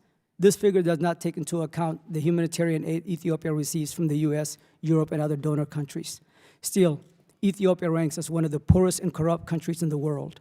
Independent research has revealed a corrupt system whereby 2 to 3 billion annually is leaving the country. Ethiopia is again facing a massive famine, with an estimated 5.6 million Ethiopians requiring emergency food assistance by June 2017. The question Ethiopian Americans are asking is, where is all the U.S. aid going? Where is the accountability from the State Department and European partners? This is not representative of a democratic form of governance, and may even be a failure by our own democratic government to account for taxpayer aid. Unaccountable support of the Ethiopian government does not serve the national security interests of the United States. I am honored today to be accompanied to this hearing by one of my younger brothers, Yosef Terfei, who's a veteran of the United States Marines and who proudly served a tour in Iraq. He was inspired to give back because he valued and wanted to preserve the freedom that he and our parents were afforded as immigrants in this great country. My younger brother, Iyasu Terfei, has served in the United States Army. Ethiopian Americans are law-abiding and tax-paying citizens who are proud to be Americans and deeply cherish the security, opportunity, freedom, value of human rights, and representative democracy we have in America. However, we are very disappointed with the U.S. foreign policy that has failed the Ethiopian people and have appeased a brutal regime. As an Ethiopian American-based organization, the Amara Association of America has provided a 14-point recommendation that we believe will ensure our national security interests and move Ethiopia on a path to democracy. Thank you, and I look forward to any questions. Thank you, sir. Mr. Tafari? Chairman Smith, Ranking Member. Chairman Smith, Ranking Member Bass, the distinguished member of the committee, thank you for the opportunity to testify in this situation in Ethiopia. I would like to open up my testimony first by thanking our representative, the 6th District of Colorado, the Honorable Mike Kaufman, for his unyielding, supportive voice for the Ethiopian people and our diverse community and the state. I also like to recognize the passionate advocacy of my Ethiopian brothers and sisters from the Oromo community, especially Mr. Jamal Said, who is here today. Please allow me to introduce myself to make relevance of my presence before you. My name is Deacon Yosef Teferi, co-founder of the Ethiopian Drought Relief of Colorado. I'm an ordained deacon serving under the Archdiocese of the exiled Ethiopian Orthodox Holy Synod. I'm an entrepreneurial businessman operating a commercial printing company in Colorado. I grew up in Ethiopia, where in 1976 I was forced to flee Ethiopia and seek refuge in the neighboring Sudan. Fortunately, I was allowed to enter the United States as a refugee, which paved the way to a life-changing journey. Since then, Ethiopia has not fared well in most measures, especially since the current TPLF, Tigray People Liberation Front, regime took the central political power in 1991. Ethiopia has gone from bad to worse. Please allow me to provide some of the major aspects of Ethiopia's profile. Religious freedom. One of Ethiopia's enduring virtues is its multi-century tradition of the coexistence of people with various Semitic faith which exists to the present day of Ethiopia. By and large, the Ethiopian Christians, Muslims, and Jews together have long been recognized the individual right to worship free from persecution as the only way for national cohesiveness. Throughout its history, evidence of common interreligious marriage, co-observation of sacred holidays, social assimilation, mutual interdependence for trade, and even the gallant sacrifice shared to defend the freedom of the country is a rare find anywhere. Therefore, in the fight against extremism and global terrorism, one can never find a better natural ally than the people of Ethiopia, who for centuries have possessed a wisdom and ingredients for peaceful coexistence among us people of different religion. This collective asset will undoubtedly contribute far more lasting regional stability, provided it is represented by a democratic political structure. Instead, Ethiopia is ruled by a minority ethnic regime which has brought about highly destructive governance by perpetually marginalizing and terrorizing other ethnic and religious groups. by pitting one against the other, which may yield a damaging consequence to the nation's unique virtue and ultimately the fight against extremism and global terrorism itself. Ethnic identity. From the early days of its foundation, TPLF goals has been well documented. It is to break up Ethiopia's population by ethnic identity while simultaneously control all the nation's resources for the benefit of a single ethnic minority group. All actions in every layer of civic duties, legislation, public policy, economic planning, as well as national security is shaped by this singular mission. Today, Ethiopia is strained to a breaking point due to excessive marginalization of the majority ethnic population. Desperate for their lives, hundreds of thousands of Ethiopians are fleeing the country, making it one of the world's top refugee-producing nations. Oromo and Amhara are the two biggest ethnic groups together, comprising over 65% of the population. Since taking power, the regime embarked on a national campaign to incite conflict between these two significant ethnic groups to no avail. When the clear majority of Ethiopians finally said enough, massive protests were sparked across the country. In particular, a joint declaration of unity between the Oromo and the Amhara ethnic groups have resulted in the regime declaring an emergency decree in the entire nation. Unlike its predecessor, the TPLF is a silent killer, utilizing covert methods including assassins, sniper sharpshooters, poisoning, and numerous inhuman methods against its own people. The emergency decree is an added blanket tool in its lethal arsenal to efficiently execute its barbaric measure against all humanity in Ethiopia. Much ink has been spilled in documenting the crimes of the TPLF regime against the Ethiopian people. In short, Ethiopia is a country with no opposition, judicial system, civil society, independent media, or political space. Instead, the country has turned into a closed killing chambers, and the prisons and detention centers are packed with thousands of political prisoners while the world is looking the other way.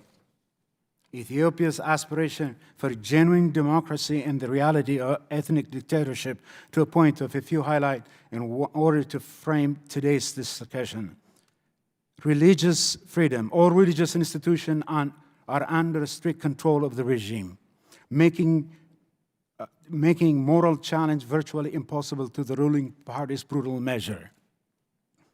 Political freedom. Systemic suppression of independent political parties, especially after its resounding defeat by the opposition parties in the 2000 national election. Since then, the regime has devised the most perfect, I say that again, the most perfect rigging mechanism on the entire election process, resulting, quote, perfect vote score of 100% electoral margin in the subsequent national election of 2010 and 2015.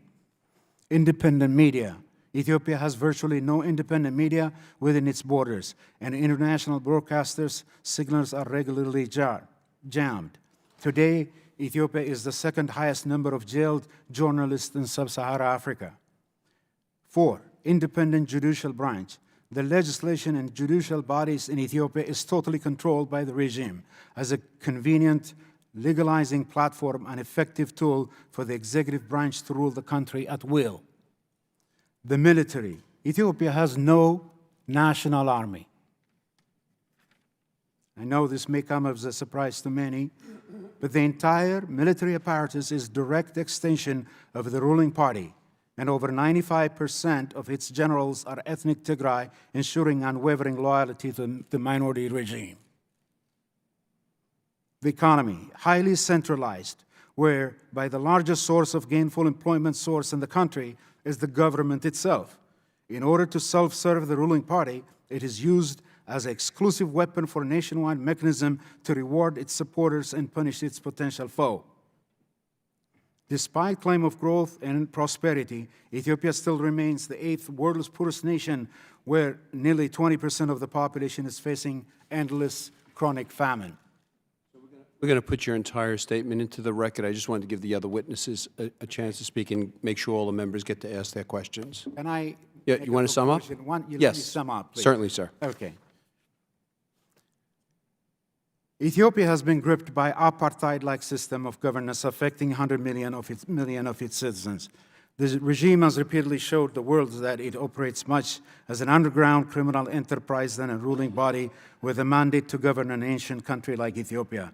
All its activity and sheer existence is for monetary gain from the nation, which has made few individuals, the inner circle, fabulously wealthy.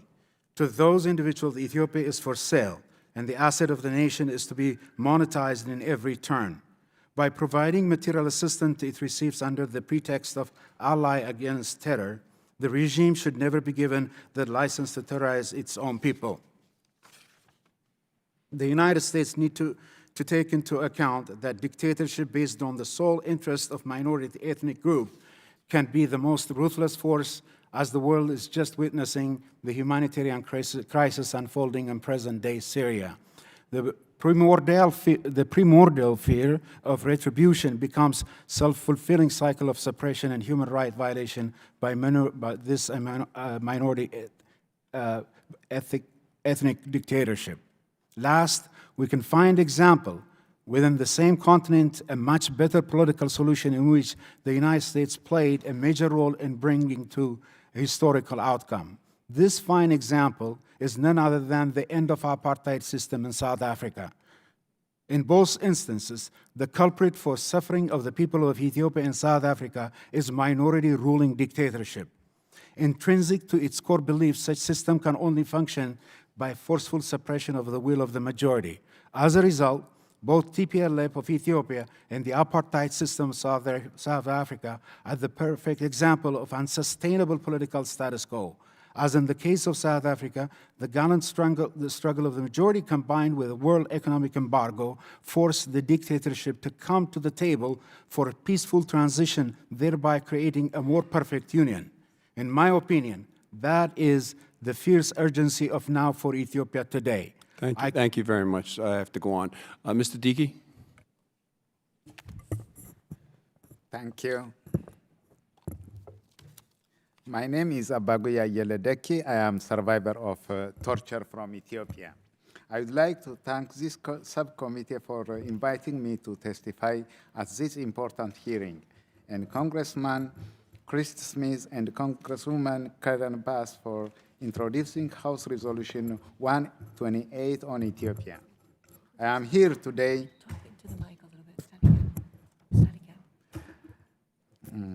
I'm sorry, let me start again. My name is Abaguya Yeledeki. I am a survivor of torture from Ethiopia. I would like to thank this subcommittee for inviting me to testify at this important hearing, and Congressman Chris Smith and Congresswoman Karen Bass for introducing House Resolution 128 on Ethiopia. I am here today representing TASC, the Torture Abolition and Survivors Support Coalition. TASC is a small organization in Washington, D.C. that serves more than 300 torture survivors a year, mostly from Africa. 2/3 of TASC survivors are from Ethiopia. They were brutally tortured and raped for criticizing the government, refusing to join the ruling party, exposing government corruption, or participating in a peaceful demonstration. This is my story. After I contracted polio at age 3, my father decided I needed an education to survive. He sent me to an orphanage in Addis Ababa where I completed high school. I graduated at the top of my class and then became the first student in the wheelchair to enroll at Addis Ababa University. The students used to call me the wheelchair man. There was and still is lots of prejudice against disabled people in Ethiopia. But since I was young, I decided to fight for my rights instead of feeling sorry for myself. I became an activist for disability rights and then general manager of the National Association of the Physically Handicapped, a job I held for 7 years because I was a leader of such a large independent organization, the ruling party, the Ethiopian People's Revolutionary Democratic Front, or EPRDF, wanted to control and manipulate me. It tried to force me to tell the media and the community what a great job the party was doing for disabled people. But this was not true. I remember one time before the 2005 election, government cadres took wheelchairs donated by the United States, Sweden, and the Netherlands on truck. They drove the truck through the city, telling people the wheelchairs were a gift from the ruling party and how the party helped disabled people. But it was a big lie. The government did nothing for us. It was America and other foreign donors who helped us.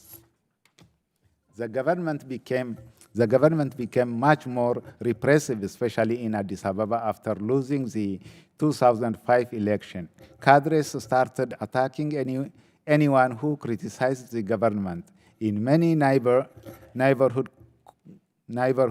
commandos called Agazi invaded people's homes and dragged the men to hidden prisons. The Agazi threatened the women, saying their husbands and children would be killed if the woman did not have sex with the Agazi. These Agazi are not part of the police or army. They are special forces trained to be killed machines.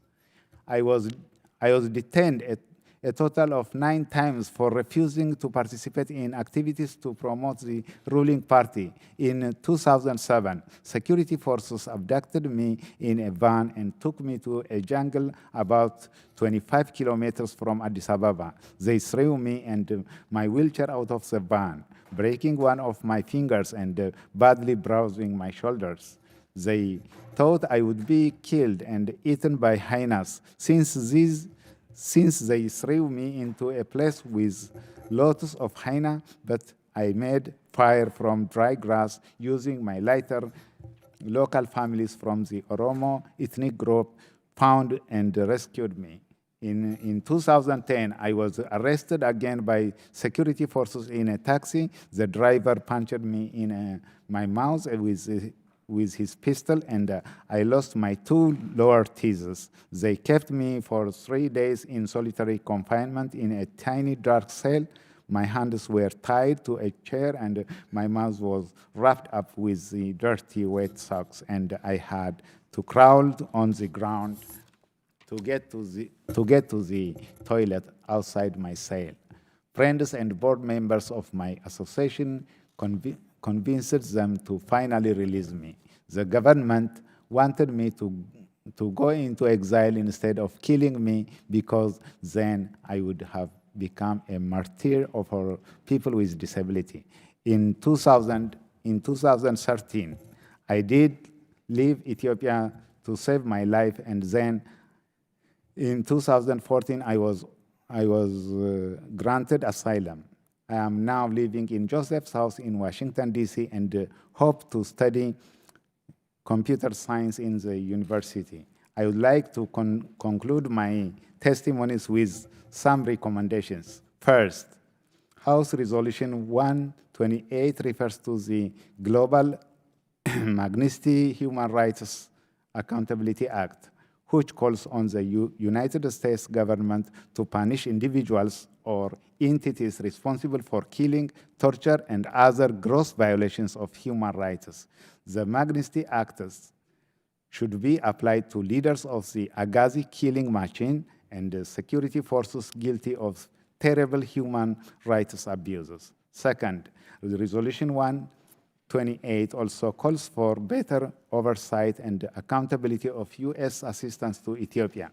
People need this aid, especially to prevent and treat HIV/AIDS and other diseases, improve education, and combat food insecurity. But the government diverts far too much of this aid for political purposes. To promote the ruling party and the pay of government supporters, there needs to be a stronger monitoring mechanism to ensure American funds are used wisely, not to strengthen Ethiopia's one-party ethnic dictatorship.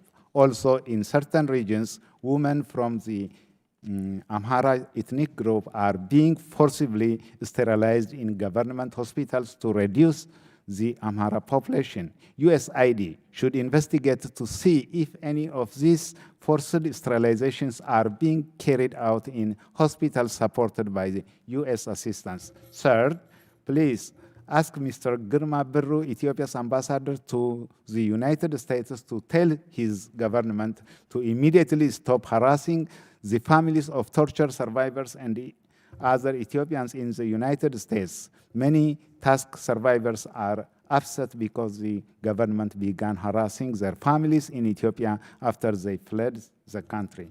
Thank you for listening to my testimony. I hope the Ethiopian government will pay attention to this hearing and change its policies, and that the U.S. Congress will watch closely to see whether Ethiopia makes any specific and concrete changes after this hearing. Thank you. Thank you for sharing your experience with us, Mr. Dickey. Each member of the committee will be allowed 5 minutes to ask questions. I now recognize myself for 5 questions. I'd like to begin by congratulating and recognizing the great work of Chairman Chris Smith and my good friend Karen Bass from California on House Resolution 128. That's a starting point. What I would like to use my 5 minutes up with and ask you each just to describe for 1 minute, aside from the House resolution, what do you think the United States can do to help Ethiopia and their efforts for a better democracy? First, the U.S. have a lot of opportunity to negotiate and talk to the Ethiopian government because they receive millions of aid from the U.S. And U.S., not only the aid that comes from here, but they influence other government, whether European government or other Asian other government, but they have a leverage to influence the whole entire world, how they operate with the Ethiopian government. So what they need to do, I think, is that the U.S. government should pressure the Ethiopian government to open up. First, they should release all political prisoners without any precondition. And uplift the state of emergency, because what's happening under the state of emergency that people cannot record any video, people cannot be seen walking together, so they go to house to house killing people, and so lifting the state of emergency and allowing journalists and not just even Ethiopian-based journalists, but the international community, such as what the UN asked last year for independent investigation. For that to happen, they need to force and allow or request, not just request, actually demand that they do allow those independent investigation to take place of all those killing. The killing is not what's being reported. And second, another thing is that U.S. does give a lot of money. That money should come with a lot of accountability. For example, there's the question that was asked earlier. U.S. gives millions of dollars, and is that money going to certain people, even if it's going to a small amount of people? The vast majority of that money is being used, even if it goes to the people, it goes to the people through only government channel, with that you support me, you do this, or you vote for me, or you do something for me, then you get this fertilizer, you get this kind of aid. So make sure those civic organizations actually do exist right now with the new proclamation system they have. It's like everything is through government. There is no NGO, independent organization, that is operating independently outside of Ethiopia, even the international organization. So the U.S. have huge leverage. They should use this leverage to open up the political space, request those, release of prisoners, and uplift of the lift of state of emergency, and above all, I think it's time that Ethiopia should not continue to be ruled with the one party, even though they have fake federalism. That federalism does not actually exist. So that's what I think should Thank you very much. Mr. Turfay, I know you said you had 14 points. If you could just summarize what they are. You didn't think I was listening, did you? I guess you did listen. Thank you for that, and thank you for your question. And I won't repeat what Sanda said. So, but to echo what she said, the U.S. does have a lot of leverage. Ethiopian government, the TPLF government mainly, is heavily dependent on foreign aid. So that foreign aid can be used to open up some things within Ethiopia to allow the political space and other civic organizations to operate. So, and not just the foreign aid that comes from America, but also from our allies, but America can lead that effort. So some of the things that I won't repeat what she has said, but one of the things that is really concerning to us is to allow for an international, independent and transparent investigation into the cost of 2.5 million to 5 million missing Amaras. As he had just stated, that there is a belief that there is a forced sterilization effort of Amara women that has been taking place to depopulate the Amara population. We cannot know that unless there's an independent investigation that happens there. And there is a belief that there is a silent genocide that is occurring now amongst the Amara population.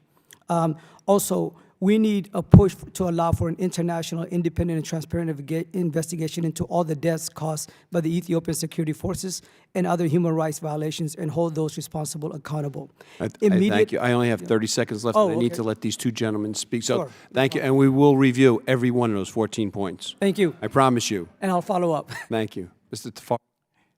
How many seconds do I have? 14 now, but go ahead. Okay.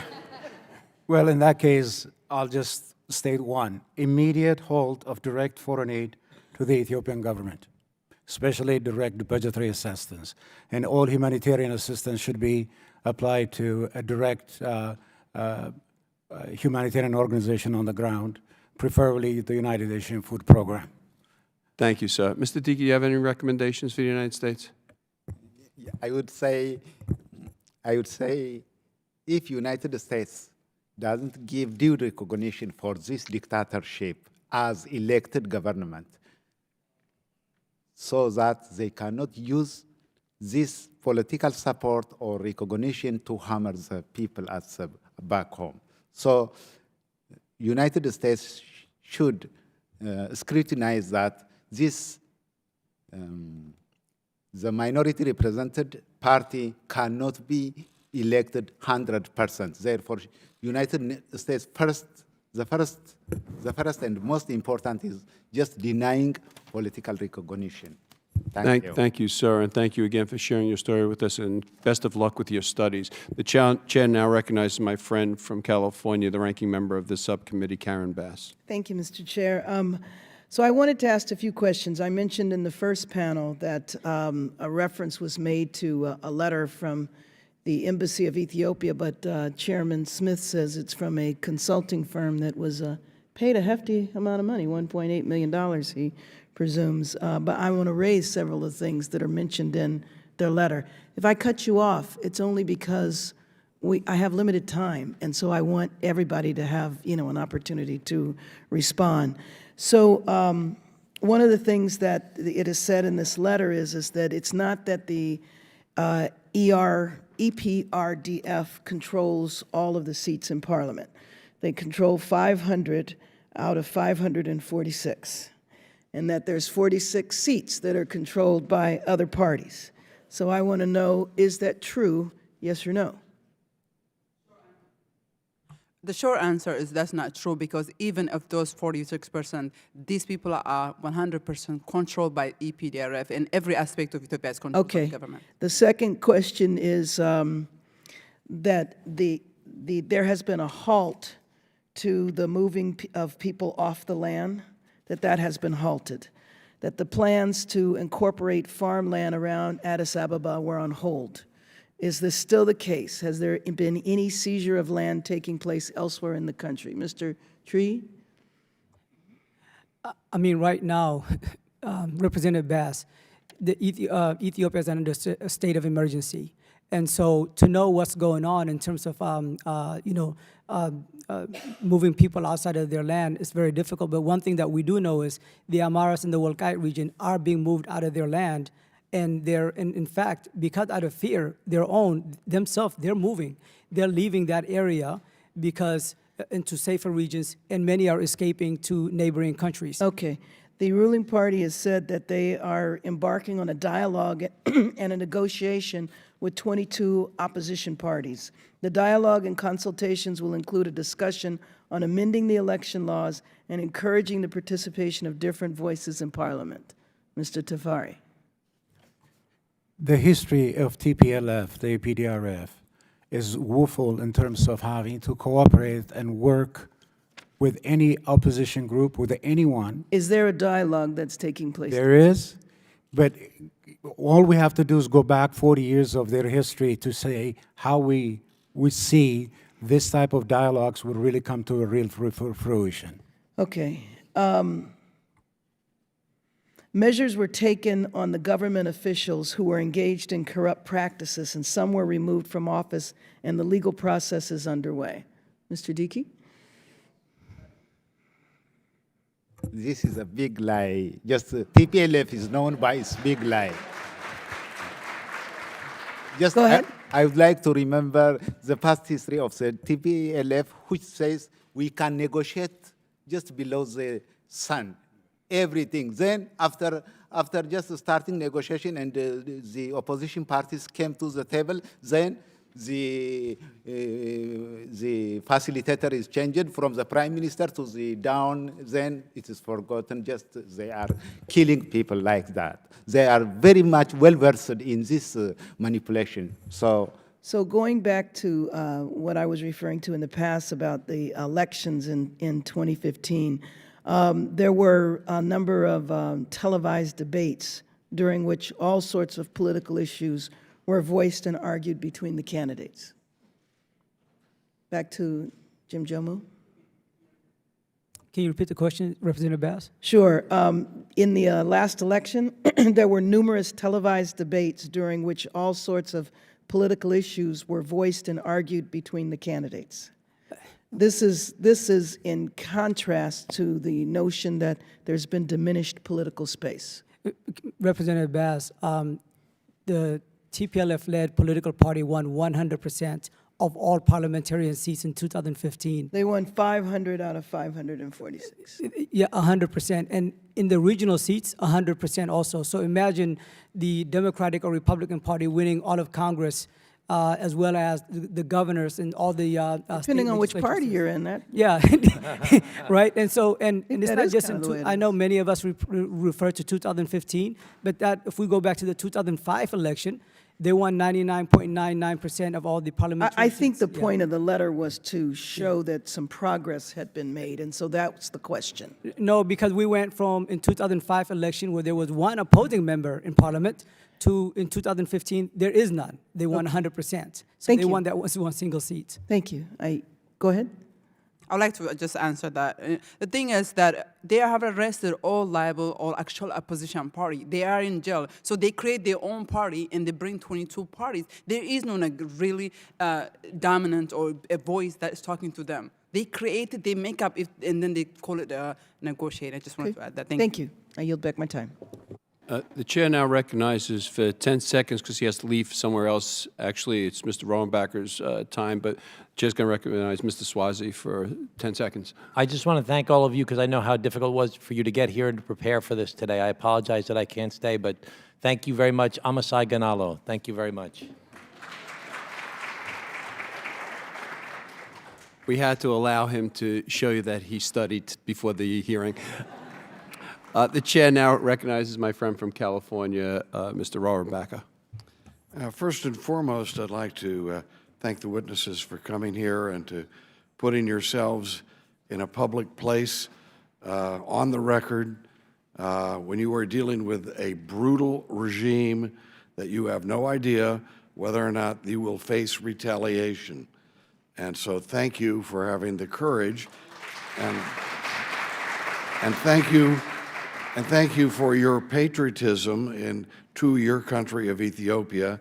And frankly, I believe all those people who believe in honest government, all those people who believe in honest elections and representative government are all basically Americans at heart. So your fellow Americans who share those values wish you well. And I want to thank Chris Smith as the chairman of this subcommittee. I believe the fact that he's put this hearing together, he is a man unrelenting in his efforts to expand freedom and respect for the dignity of individuals around this world. And nowhere is that message of Chris Smith more important than in Ethiopia. And let me just say that I think it is disgraceful that, especially after the election of 2005, where there was clearly a loss of the ruling party, and then we end up with understanding that what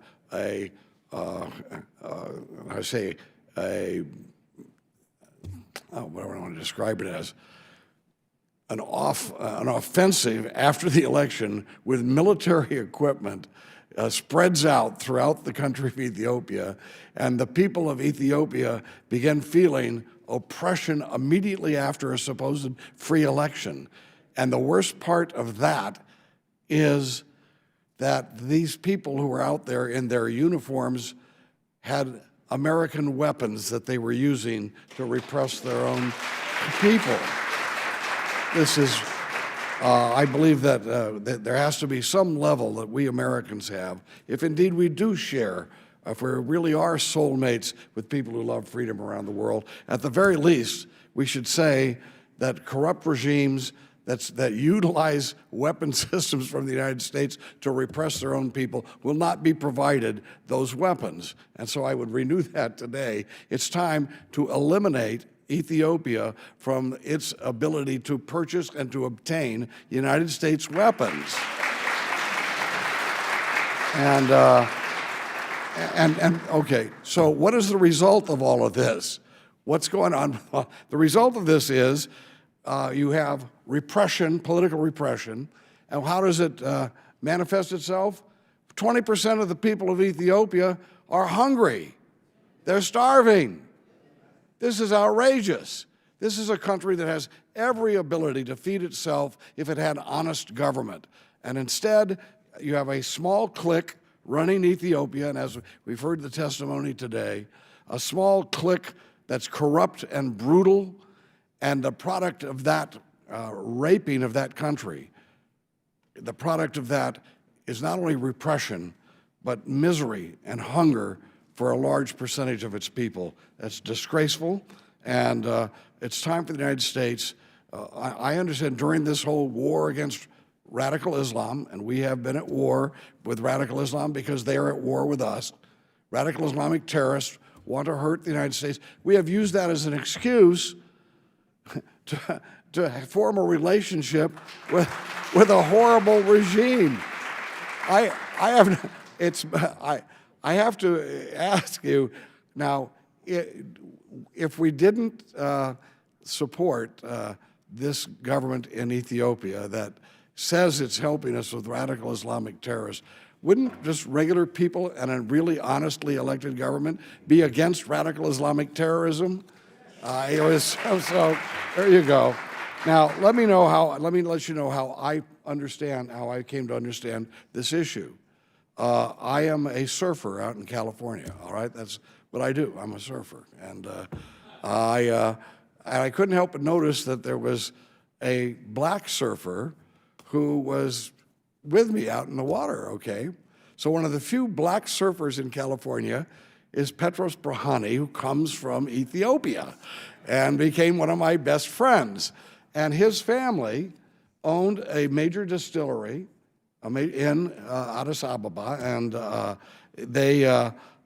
it was a big, and when the communists took over, they left, they fled, and his family are now U.S. citizens, proud U.S. citizens. And anyway, he told me about the plight of his family. We tried to get, and after the communists left, they were supposed to get back the distillery. All of the property that was illegally confiscated was supposed to be given back by the current ruling clique. But instead, the current ruling clique found out that his distillery had been making money, and so they're not getting back their distillery. Now, the reason I'm telling you this is because I've been a member of Congress here for a number of years. I'm a senior member. So I've been working for my surfing buddy, but he's also my constituent, who I'm watching out for his needs.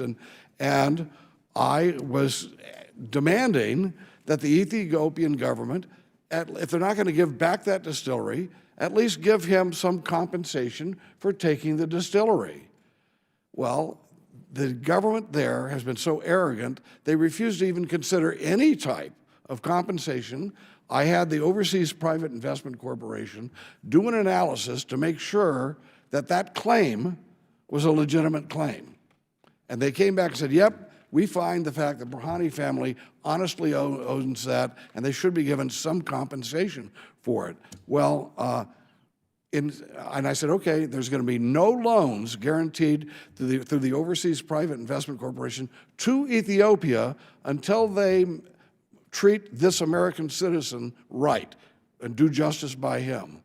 All of these years now, it's been over 10 years, maybe 15 years, the government of Ethiopia is so arrogant, are also maybe making money from the distillery themselves, that they were willing to sacrifice the well-being of the people of Ethiopia in order not to pay any just compensation to a man whose distillery had been illegally confiscated. Now, if you just take Petros out of the picture and you just say, these people who are heading that government do not care anything enough about their people because all these investments which we would have been involved with helping bring jobs and money and wealth to Ethiopia, they rejected that because they themselves were not going to necessarily benefit from it as compared to owning that distillery or whatever they're getting from that distillery. So if we have a government that cares that little about their own people, a government that basically represents a very small minority of people in Ethiopia, and we are providing that small clique, that corrupt and brutal clique, it's time for the United States to step up and say, we've made a mistake by going down the road with that clique of people. We should be friends with the overall population of Ethiopia and not just that clique. That would serve America's interest as well as the people of Ethiopia. With that said, I'd like to ask our guests to respect the decorum of the chamber. thank you. Thank you, Member Rohrabacher. This concludes the testimony and the questions of the members of the hearing. I remind everyone that the record of the hearing will remain open for 10 days. Many of the members may have other questions they may want to submit during that 10-day period, and we ask that all of you submit your answers to those questions in writing.